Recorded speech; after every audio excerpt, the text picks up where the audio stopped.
विद्यार्थी मित्रांनो, तुमचं स्वागत आहे आपल्या आरोही एज्युकेशन या एज्युकेशनल चॅनलमध्ये। तर विद्यार्थी मित्रांनो, तुम्हाला स्पर्धा परीक्षेमध्ये असे काही प्रश्न विचारले जातात की तो प्रश्न सोपा असतो, परंतु त्याचं कॅल्क्युलेशन करायला तुम्हाला वेळ लागतो। तर आज आपण एकदम ट्रिकने असे प्रश्न सोडवायचे आपण पाहणार आहोत। तर बघा, या ठिकाणी एक प्रश्न लिहिलेला आहे, 1 ते 10 या अंकाची बेरीज किती? मुलं काय करतात, 1 ते 10 या अंक लिहितात आणि त्याची बेरीज करीत बसतात। परंतु तुम्हाला एक शॉर्टकट आणि एक सोप्या ट्रिकने मी तुम्हाला हे सोडून दाखवणार आहे आणि त्याच्यानंतर तुम्ही एक सेकंदात बघितलं की एका क्षणाला या प्रश्नाचं उत्तर सहज देऊ शकता, याची गॅरंटी या मी आत्ता व्हिडिओमध्ये देत आहे। चला बघूया। ट्रिक अशी आहे की सगळ्यात सोपं म्हणजे पहिला अंक आणि शेवटचा अंक। पहिला अंक 1, शेवटचा अंक 10 यांची करायची बेरीज। यांची काय करायची? बेरीज। बेरीज किती आली? 11। आणि या आलेल्या बेरजेला 10 ने गुणायचं। बघा, 10 ने गुणायचं किती आलं? 110। आलेल्या या उत्तराला 2 ने भागायचं, म्हणजे त्याचं निम्म करायचं। 2 ने भागायचं म्हणजे त्याचं निम्म किती झालं? 55। तर या 1 ते 10 अंकाची बेरीज 55 आहे। बघा काय केलं आपण, पहिला अंक व शेवटचा अंक याची बेरीज केलेली आहे। केलेल्या बेरजेला शेवटी 10 ने गुणलं। म्हणजे का 10 ने गुणलं? कारण की ते टोटल 10 अंक आहेत। टोटल 10 अंक आहेत म्हणून 10 ने गुणलं। 1 ते 10 अंक आहेत, जेवढे अंक आहेत तेवढ्याने गुणायचे आणि आलेल्या उत्तराला 2 ने भागायचे। तुम्ही आता पाहिलेलं आहे, अशा प्रकारे पहिला अंक आणि शेवटचा अंक यांची बेरीज करायची। आलेल्या बेरजेला जेवढे अंक आहेत तेवढ्या अंकांनी गुणायचंय आणि त्याचं अर्ध करायचंय। हे आपली याची बेरीज असते। याला सूत्राच्या स्वरूपात मांडायचं म्हटलं तर बघा, पहिला अंक लिहितो अधिक शेवटचा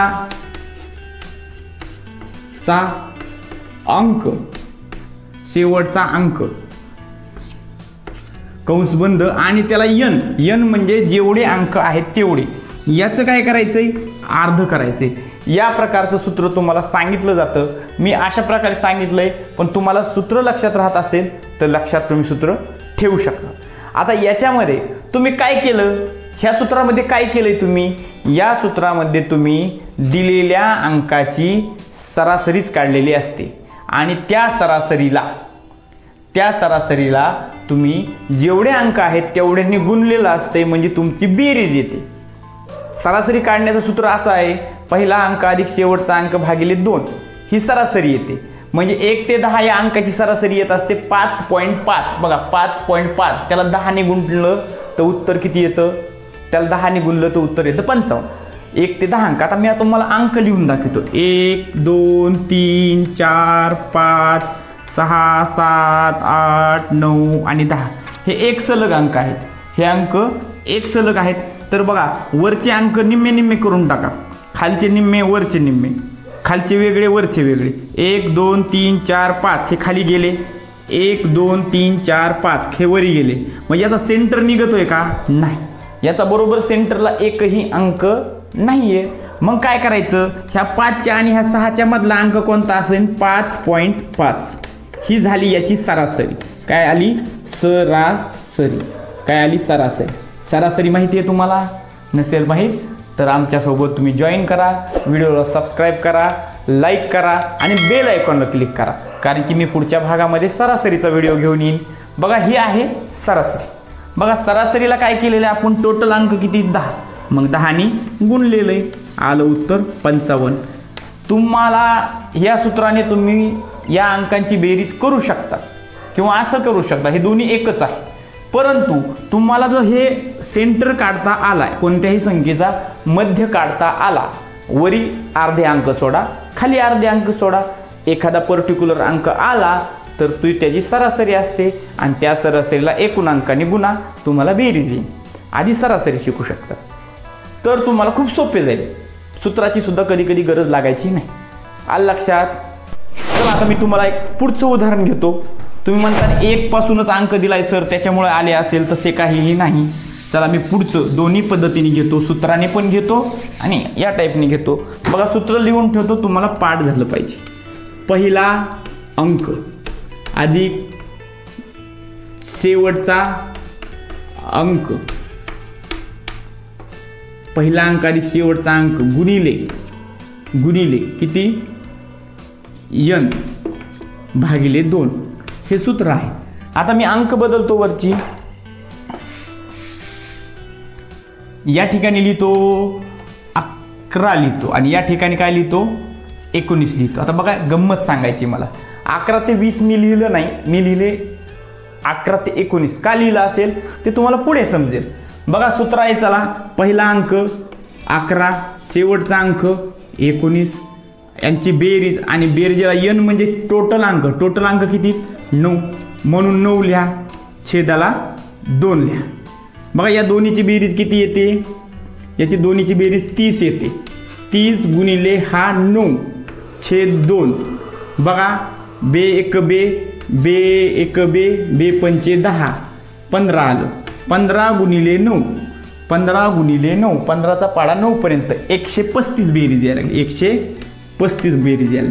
100% उत्तर बरोबर आहे, चेक करून पाहू शकतात. काय केलंय, पहिला अंक अधिक शेवटचा अंक भागिले 2 आणि नंतर 9 ने गुणलं तरी चालतं आणि आधी 9 ने गुणलं तरी चालतं, पण अगोदर इथं गुणल्यासारखं ठेवा. कारण की इथं जर समजा तुमची बेरीज 19 म्हणजे ऑड आली असते किंवा बाबा जी 29 आले असते, तर शक्यतो इथं कोणता अंक असतो भाग जाण्याजवळ, तिथं 10 तरी असेल किंवा असं काहीतरी होतं, त्याच्यामुळे भाग जायला सोपं जावं म्हणून तुम्ही इथं लिहू शकता. आता तुम्हाला मी अंकाच्या स्वरूपात समजून सांगतो. अंकाच्या स्वरूपात बघा 11, 12, 13, 14, 15, 16, 17, 18, 19 एवढेच अंक आहेत. तर काय करायचे, आता वर काय सोडायचे आणि खाली काय सोडायचे, वर काय सोडायचे आणि खाली काय सोडायचे.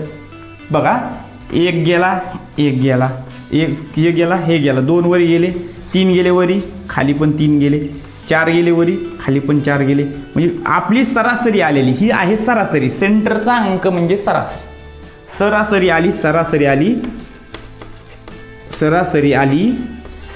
15 आणि या सरासरीला किती गुणायचं, या सरासरीला टोटल अंकांनी गुणायचं. टोटल अंक आहेत 9, 15 गुणिले 9 येतं 135 येतं. आलं का लक्षात. म्हणजे जर तुम्हाला सरासरी आली तर तुम्हाला हे बाकीचं कॅल्क्युलेशन करायची गरज नाही, अशा प्रकारे सरासरी तुम्हाला समजली. तर आता या ठिकाणी बघा बरं 15 गुणिले 9 केलं, इथं काय आलं तर 15 गुणिले 9 चालतं शेवटी. म्हणजे काय, हे जे बाकीचं आहे ते सरासरी काढायचं सूत्र आहे. कोणतं, पहिला अंक अधिक शेवटचा अंक भागिले 2 हे सरासरीचं सूत्र आहे. आणि आलेल्या सरासरीला टोटल अंकांनी गुणायचं असं लक्षात ठेवायचं. म्हणजे काय होतं, तुम्हाला एक तर सरासरी शिकलात तुम्ही आणि अंकाची बेरीज करायला पण शिकलात. आलं लक्षात. चला आणखीन एक उदाहरण घेऊन पाहूया.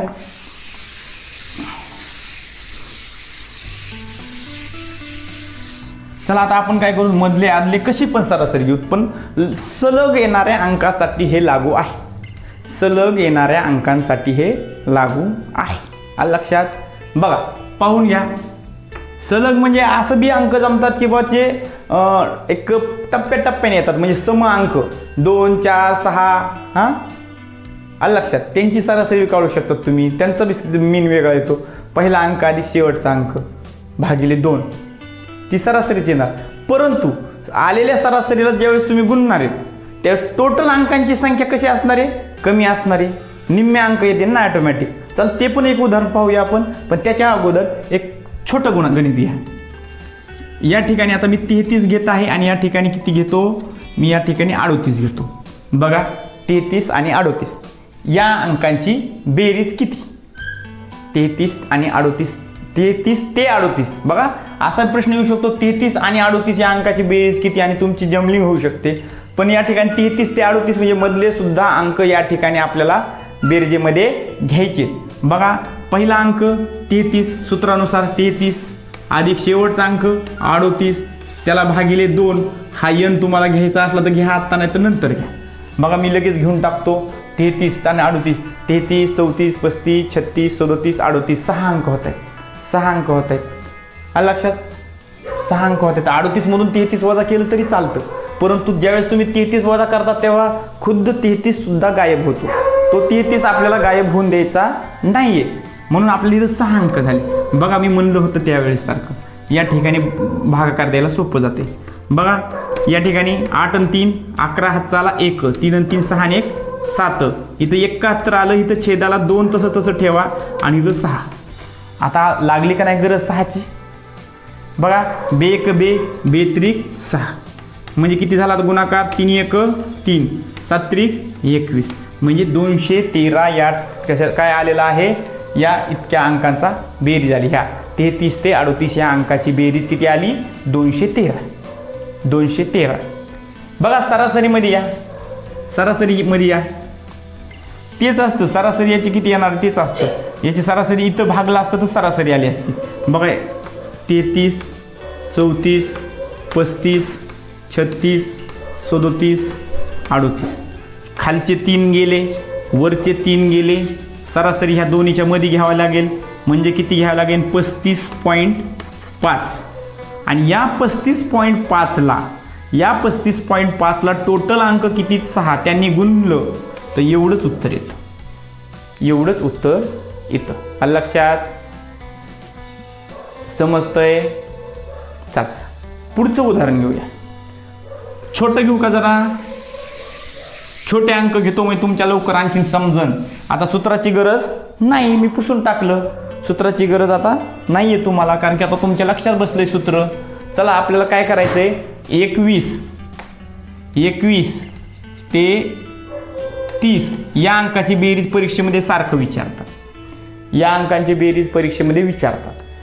चला तर पहिला अंक घ्या 21, शेवटचा अंक 30, यांची काय करायची? बेरीज, आणि त्याला 2 ने भागायचंय. आणि टोटल अंक किती? 10 आहेत, त्यांनी गुणायचे. पहिला अंक अधिक शेवटचा अंक भागिले 2 गुणिले टोटल अंक. बघा या ठिकाणी याची बेरीज कशी येणार आहे ते पहा. याची बेरीज येणार इथं 1 आलं, 3 आणि 2 5 आलं, 51 आलं, छेद 2 गुणिले 10. बे 1 बे, बे 5 10, 5 ने गुणा, 5 1 5, 5 5 25, 5 5 25. तरी म्हणलं काय त्याचं? 5 5 25. जमलं? समजलं? तर आता नवीन शैक्षणिक व्हिडिओ पाहायचे असतील तर आमच्या चॅनलला सबस्क्राईब करायला विसरू नका. तुमच्यासाठी आता एक उदाहरण देत आहे, ते उदाहरण मात्र तुम्ही सोडवायचे. 31 ते 40 या अंकाची बेरीज किती? हा प्रश्न आहे तुमच्यासाठी.